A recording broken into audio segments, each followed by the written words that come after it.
China lands its Zhurong rover on Mars. China has successfully landed a spacecraft on Mars, state media announced early on Saturday. The six-wheeled Zhurong robot was targeting Utopia Planitia, a vast terrain in the planet's northern hemisphere. The vehicle used a combination of a protective capsule, a parachute, and a rocket platform to make the descent. The successful touchdown is a remarkable achievement, given the difficult nature of the task. Only the Americans have really mastered landing on Mars until now. All other countries that have tried have either crashed or lost contact soon after reaching the surface. Chinese President Xi Jinping congratulated the mission team on its outstanding achievement in a special message. "You were brave enough for the challenge, pursued excellence, and placed our country in the advanced ranks of planetary exploration," he said. Thomas Zurbuchen, the head of science at the U.S. Space Agency NASA, was quick also to add his own congratulations.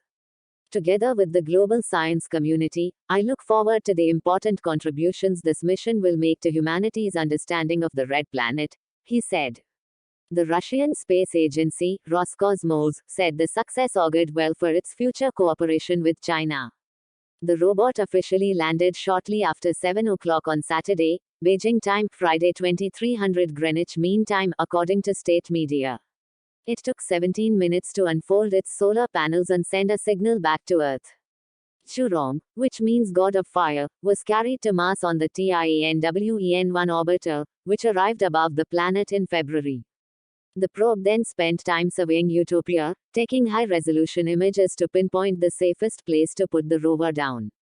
The aim with all such ventures is to pick a spot that is devoid of imposing craters and where the landscape isn't covered in large boulders. Chinese engineers would have had to follow the landing effort with a time lag. The current distance to Mars is 320 million kilometers, which means radio messages take almost 18 minutes to reach Earth. Every stage of the Zhurong robot's approach to the surface therefore would have been conducted autonomously. The landing architecture was a familiar one. The rover was encased in an aeroshell for the initial phase of the 9-minute descent. The capsule's dive to the surface was slowed by pushing up against the Martian air. The heat this generated was managed by a forward-facing shield. At a predetermined time, a parachute opened to reduce the velocity still further. Finally, the Zhurong robot broke away on a rocket-powered bench for the maneuvers that took it safely to the ground. Landing on Mars is always a daunting challenge, but China would have had confidence going into the procedure, given the great competence it has shown in its space endeavors of late. This is a nation that has been putting rovers on the moon and bringing lunar samples back to Earth. This month it launched the first segment of a space station above our planet. Successful landings. Now that Zhurong has got down successfully, scientists will try to get at least 90 Martian days of service out of it, studying the local geology. A day, or so, on Mars lasts 24 hours and 39 minutes.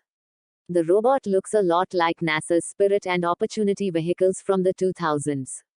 It weighs some 240 kilograms and is powered by fold-out solar panels. A tall mast carries cameras to take pictures and aid navigation. 5 additional instruments will investigate the mineralogy of local rocks and the general nature of the environment, including the weather. Like the American rovers, Zhurong has a laser tool to zap rocks to assess their chemistry and a radar to look for subsurface water ice. Utopia Planitia is where NASA landed its Viking 2 mission in 1976. It's a colossal basin, more than 3,000 kilometers across, that was formed by an impact early in Mars history. There is some evidence pointing to it having held an ocean long ago. Remote sensing by satellites indicates there are significant stores of ice at depth. Zhurong looks similar to NASA's Spirit and Opportunity vehicles. Dean Cheng, a research fellow in Chinese political and military affairs at the Washington-based think tank, the Heritage Foundation, said Saturday's success would be an enormous fillip to the country. From the Chinese perspective, space benefits Chinese diplomacy, Chinese technology. It's a great advertisement. It reinforces the legitimacy of the Chinese Communist Party to its own people. Space always has military implications, and conversely, by going to Mars, it demonstrates that China can contribute to what they term the global pool of human knowledge. America put down its latest rover, Perseverance, in February. Europe, which has twice failed with landing attempts, will send a rover to Mars next year in a joint project with the Russians. Thank you for watching.